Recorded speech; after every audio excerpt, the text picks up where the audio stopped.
might as well do that and just record it. I think like one of the greatest things that I can do in a new city is meet people. Yeah. The second thing is I'm calling it the Sonder Series. Okay. The word Sonder means the realization that everybody else is living a life as vivid and complex as yours. Yeah. Right? I used to do a thing, my old job, I did a word of the week. And that was Word my of the word week. of the week 1 week. Sonder. Yeah. Yeah. So I think it's important, like the woman that sat here and I interviewed before you, her name was Renata. She said like everybody has like is there an entire universe, you know? Yeah. And so understanding like that weight, I think makes people make decisions differently. Right. So this is my way of meeting people and like I love that. spreading some This is goodness, great. hopefully. You know? Yeah. What a good way to First do it. question is very simple. It's just, what's your story? How did you get here? You first. Okay. I'm English by birth. And I, at 25, was like, You could hold it up just like a normal mic. Even. Okay. Yeah. I'm English, and at 25, I was like, if I have gone my whole life and only ever lived in England, I'll be real sad. But I also don't speak any other languages. And Australia felt really far away, so I was like, I'm going to move to the States. And then I've been like toying with that idea for a while. And then I'm from a big Irish Catholic family, and I met a cousin at a funeral who I'd never met before, who was living in Nashville. Yeah. And grew up in Franklin, which is just outside of Nashville, for people who don't know that. And she was like, we really hit it off. She was like, hey, come live with me. And I was like, okay then. So that was in 2022. And then I moved to, is that true? Yeah. And then I moved to Nashville in 2023. And I have lived there now for 2.5 years. And now I'm in New York today because my friend Nikki is performing at the Brooklyn Comedy Collective today. Let's tonight. go, Nikki. Shout out Nikki. Y'all should all follow her on Instagram. Hail.Nikki. She's great and funny. Hail.Nikki. What a tag that is. Sweet. Do you like country music? Yeah, it's not why I moved to Nashville, Yeah. but I do like country music. And since moving to Nashville, I've got really into line dancing. It's my biggest hobby now. I just love the world. Yeah. It's incredible. What do British people think about country music, generally speaking? Look, there's kind of been a revival. We have like a lot of country music festivals now, and like there's a festival called Country to Country every year in the UK, which, yeah, fun, good pun name, which like a lot of the big country artists over here will go to England for. And then we also have like English country music. Apparently line dancing is having a revival back home. I grew up in a town called Newcastle, which is on the northeast coast of England, like pretty much as far north as you can get and still be in England and not be in Scotland. And they just opened a Nashville themed bar in my town. Like, it's kind of fetishized, I would say. Whoa. Yeah. Yeah. Yeah. Wild. And Caleb it was, right? Yeah. What's your story? I was born in the U.S. When I was 5, we moved to East Africa, so I grew up in Tanzania and Ethiopia. Moved to Nashville for university 10 years ago, and have been there ever since. And my little sister went to school in New York and lives here, so I come and visit her every now and again. So when these guys were going on a trip, I figured I'd hop on.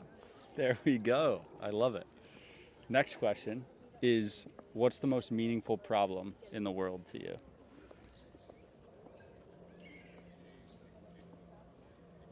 I don't know if I have enough time to think about and answer that one. What's the first thing that comes to mind? Okay.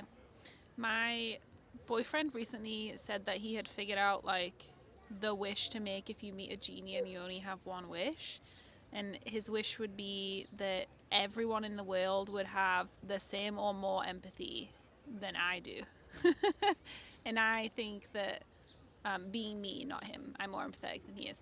And He said it about himself or about you? about me, that that's great. everyone should have the same amount of empathy as me, not Jackson. And so I think that was like, he's right. I wish that we all had more empathy. I guess that ties into why you're doing this project, and understanding of us all being really valuable people who mean something to everyone. And yeah, I guess that encompasses a lot of all of the other problems around right Empathy now. would make a lot of problems considerably easier to solve. Yeah. Yeah. So shout out Jackson for that answer. Let's that I go, stole. Jackson. It's hard to beat empathy. That one's a pretty good one. um, what was the exact wording of the question? What's the most meaningful problem in the world to you? Meaningful problem in the world to me. There's a lot of problems in the world, a lot that matter a lot to me. I think when I think about things that affect me more directly, I think how to help others across cultures, what extent should we be intervening in other countries and in other people's lives, which ties into the empathy. And I think there's a lot to that come down to like what's the altruism aspect? Should we be helping others? I think we should, but I don't know how. How do you balance harm and help? Yeah, and so we'll go with that one. Cool. Thanks. The last question I have is, and same thing with the last question, just what's the first person that comes to mind for this? Who's the most impressive person that you've ever met, and what made them impressive to you?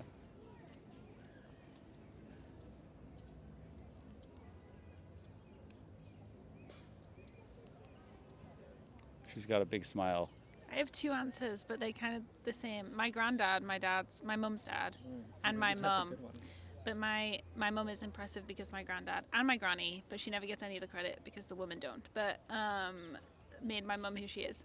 But my granddad and my mum grew up in Belfast during the Troubles, and my grandfather was a big and kind of silent part of the embryonic peace process in Northern Ireland, and put his life at risk a lot, and was on the IRA hit list for a while there, and my granddad's friend Jerry is not in the IRA, but is IRA adjacent, and my granddad got sick of having police protection, and so he asked Jerry, like, hey, what do I have to do to meet someone who's making the decisions around here? So Jerry figured out what he had to do, and he met up with the head of the IRA. He's like, hey, if you're gonna kill me, can you just kill me, because this is really, really affecting my quality of life. It's really annoying. And if you're not going to kill me, can you not kill me? Can we just agree on that so I can go about my life as normal?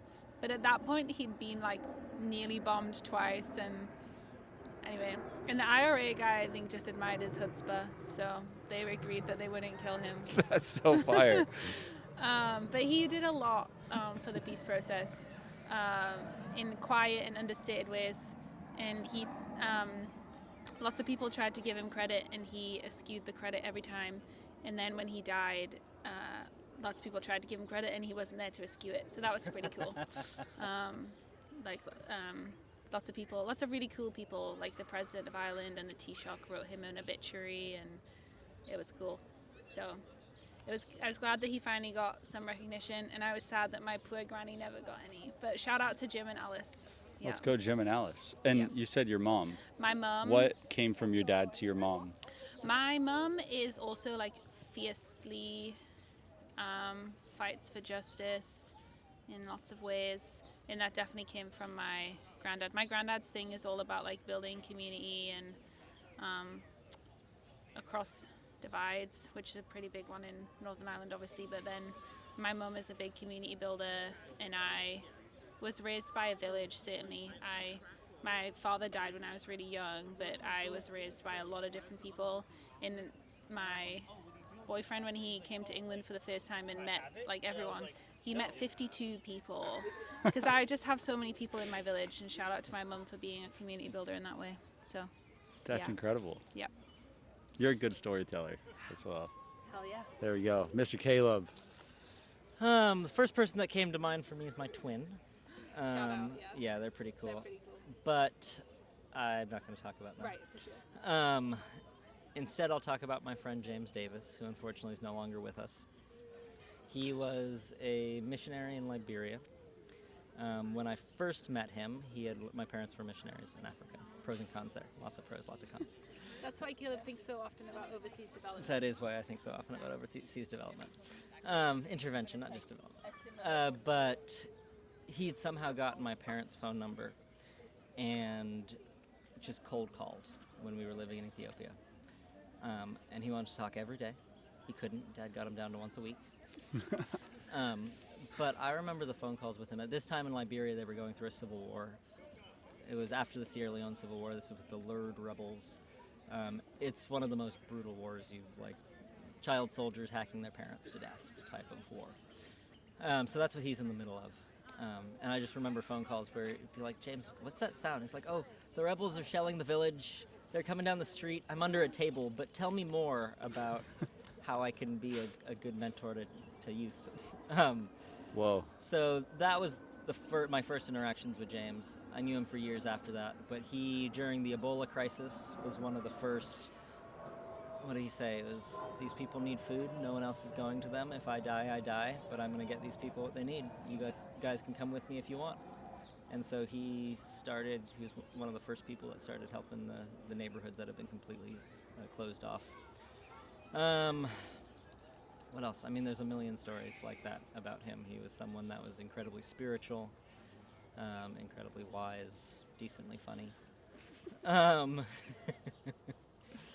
Shout out But- my granddad for not being funny at all. Wait, really? Not at all? That's so funny.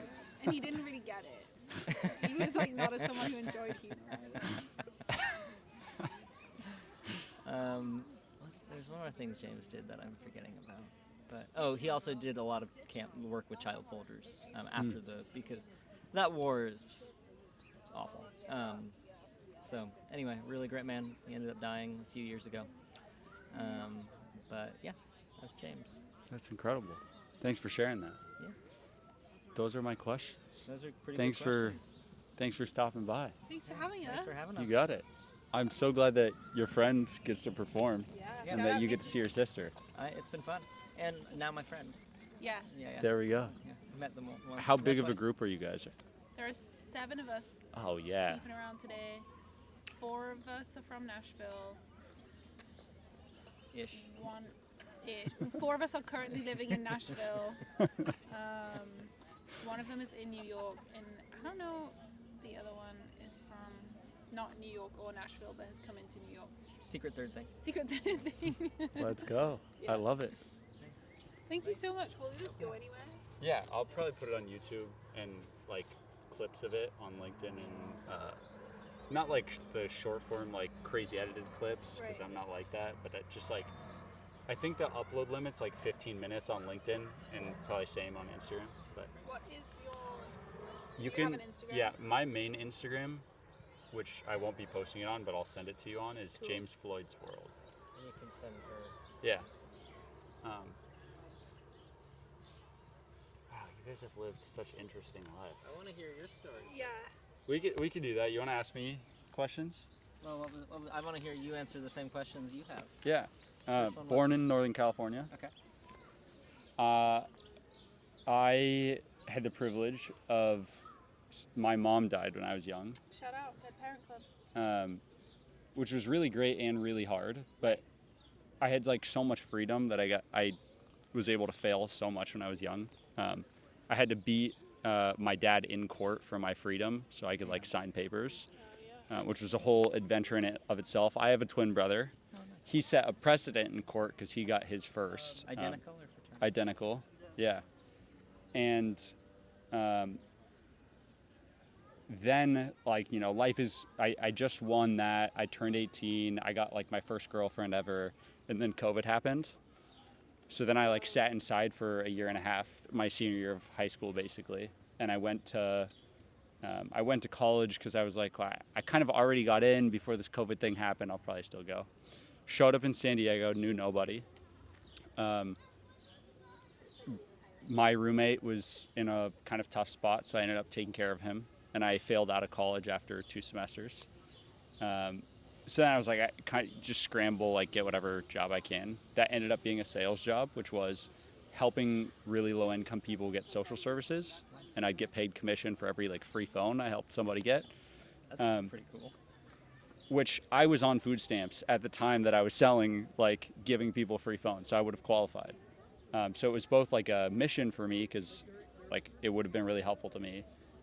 But also like I was just obsessed with the idea that I could hire people with college degrees as like this 18-year-old or 19-year-old.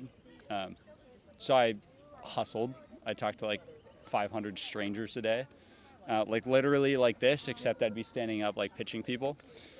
And that kind of ignited like the flame in me of business or like kind of entrepreneurship. after about a year and a half, the lesson I learned there was I didn't take care of my body, so I had a health problem. Left my stuff in my sister's house in Seattle and just went to Ecuador. I went to India. I went to Japan. And when I got back, I was like, okay, I feel like pretty well healed. But how do I become successful? I don't really know. So I stood in front of a private airport with a sign to try and meet people with jets because I figured they could tell me how to like get that level of success. What was your sign? What did it say? It literally said, "Take me on your jet." I had my passport and then I had like a suit on. And I was just trying to get like a ride anywhere. Did it work? No, Oh. no, it did not work. I got to see a jet, but it was like corporate jet, so they couldn't like get me on without liability stuff or something. That's pretty ballsy. That is But I crazy. did it, and I got a job from it. Right, Nice. like it worked in a way that I didn't want it to work. So I started running an angel group, which was rich people that invest in startups.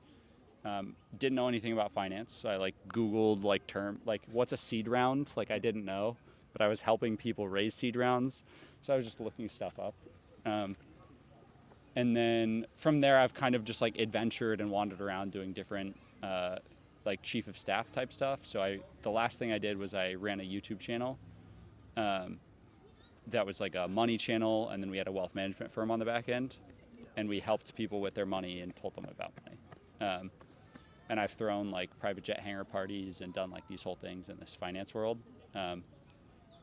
About 8 months ago, I met this girlfriend of mine here in Brooklyn. I met her for 2 days, and we decided that we were going to be together. How'd you meet? I came here for 2 days for an event. She didn't know I existed. I didn't know she existed. We showed up at this event, didn't stop talking. But then it was like, how do I date this girl that's 500 miles away from me? I'm in Nashville at that point. So I spent basically 6 months of that, like 8 or 9 months that we've been dating, like traveling around, trying to get a job in New York. Didn't do it. I got like offers, but I was like, this doesn't feel like it's working on a meaningful enough problem to me. Like, I don't want to go help an AI document processing company or some SaaS product or something. So I was like, I just got to go to New York. I just got to like put all of the chips in one place. And let the problem find you. Yeah, exactly. So I got here a week ago, and I'm trying to find that problem and meet lots of cool people. And my girlfriend and I are now in the same city, which is incredible. That's That's great. really exciting. So here we are. That's the story. It's a good story. Thank you. I'm also writing a poetry book. I'm interviewing 100 people and I'm writing a poetry book. You're writing your poetry while you're waiting for your interviewees to show Exactly. up. Nice. Yeah. 2 in 1. Yeah, two pretty birds great. on one. There we go. Just go. Let's go. So, what's the most meaningful problem in the world for you? The first thing that always comes to mind for me is kids, because like it's very similar. Like I didn't have a mom growing up that like was going to teach me things. My dad certainly did not teach me like how do I shave or anything. Yeah, who were you raised by? Who was your village? Literally strangers from the town I grew up in, like let me live in their house. So like same. Yeah, so I lived with 7 families before I was 18, Well, which was there's goods and bads of that too. right. Like I was an exchange student in my country, Yeah. right? So for me, it's like finding a way to take those like kids with so much potential and energy and like actually help guide them towards like creation that feels like play. Like I think that's kind of the answer is you find a way, like a medium that is creating something, whether it's poetry or being an actor or a business person or a nonprofit. That creation must feel like play, like you're just hanging out. Like poetry or talking to people is like play to me. It's so much fun. And that creation should be solving the problem that you had when you were a kid because you know that problem most intimately. Like I could still tell you the laws about when it's legal to run away. Like you're not legally allowed to run away from your house until you're 17 in California. Interesting. So I'd love to help kids that are like being limited by their parents, basically, or by their situation, get out of it. Yeah, I'm against ageism, basically. I really love that. Yeah. I don't know how I end up doing that, like what the creation that feels like play that solves that is, but You have time. yes and no, you know. It's ticking. The time is ticking, but I do have time. I'm 24, so. Thanks for asking. Yeah. And what was the last question? The Most impressive person I've ever met. So I'll give you two answers, taken after Lorna here. The first one that is like the most at peace person I've ever met was I was in the jungle in Ecuador, and I met the leader of a tribe who was 94. She leads a tribe of 300 people. She was farming yucca. Her husband, that's 105, was out fishing all day. Shout out. And I speak Spanish, so I had the blessing of like basically sitting and farming with her for a day, and we made like yucca tortillas, and it was just like the most internal peace I've ever seen a human being have, and that kind of reframed like what success meant to me. Like every decision now is just framed around, does this create more internal peace or less? Because I think like the heart kind of attracts what you need in the world. Yeah. So she was just impressive from like the level of, she was so sure of what it was that she was doing, and she had gotten to that level of like, she hadn't been out of the jungle, but she had had so many people come try to take the jungle from her, and she had a ton of peace, you know. Second person, totally different story. His name's Angel. I met him 2 weeks ago. Army Ranger, Special Forces. Now he was working as an assistant to an entrepreneur in Kansas City, and he's just like the most like operationally sound person I've ever met. Like his like saying while we were there, because he was like kind of helping welcome us to the city, was, if you need anything, text me and I will procure it. Which like speaks to the level of like literally anything I could have texted him for, and he would show up. He like would go to home at 3 a.m. and wake up at like 3 a.m. or 4 a.m. to come cook us breakfast before we woke up. And like not a single complaint ever from him. He got along with every person, not like better with some people. He'd gone through like literally war, and then like healed it in a way that was pretty special. That's really cool. And so from like an operational capacity, I want to be the kind of person that there's just no doubt that I can do anything, you know? Yeah. So that for me was really impressive, because being around like a very capable person is just it's a really different kind of energy. Yeah. Yeah. So Like self-assuredness. yeah, there's like a safety that comes from, like I see a safety in him that comes from like literally anything, I'll be fine, and a safety that comes to the people around me when I feel that capable about myself. Right. How did you meet the chief with the yucca?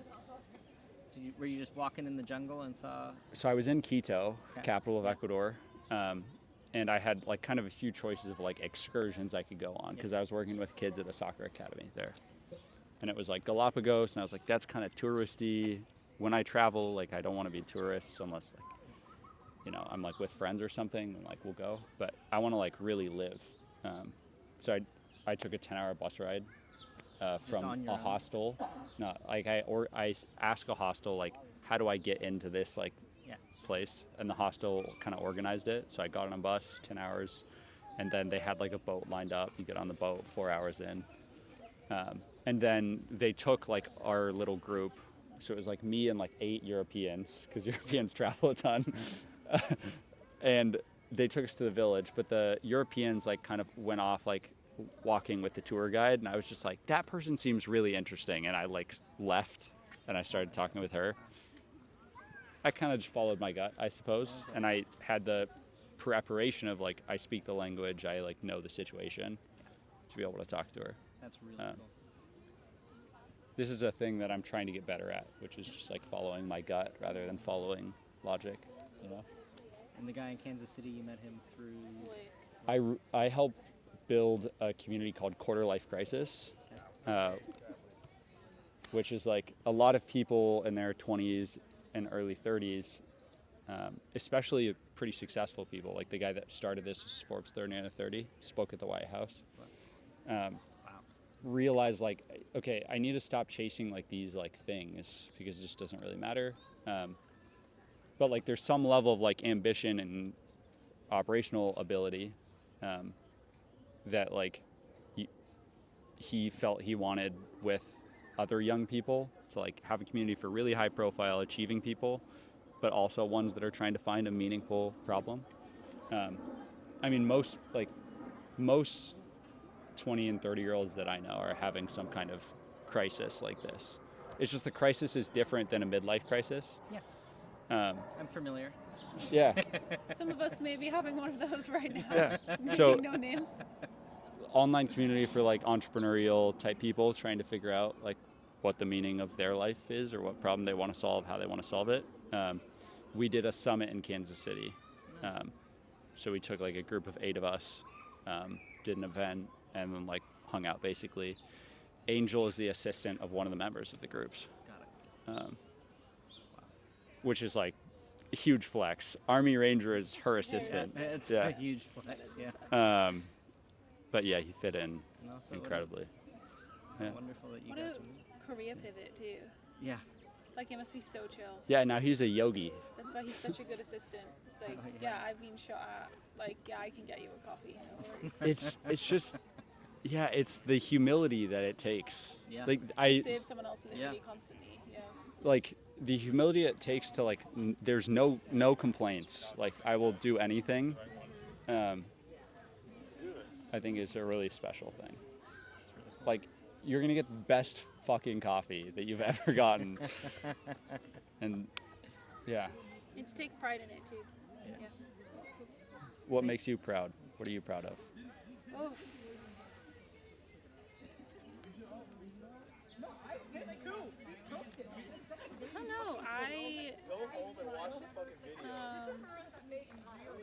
It's a good question. If I feel a lot of pride a lot of the time, I don't know that I do. I like really like myself and I'm happy with who I am and think I'm pretty cool. But pride, Can confirm. She is pretty cool, yeah.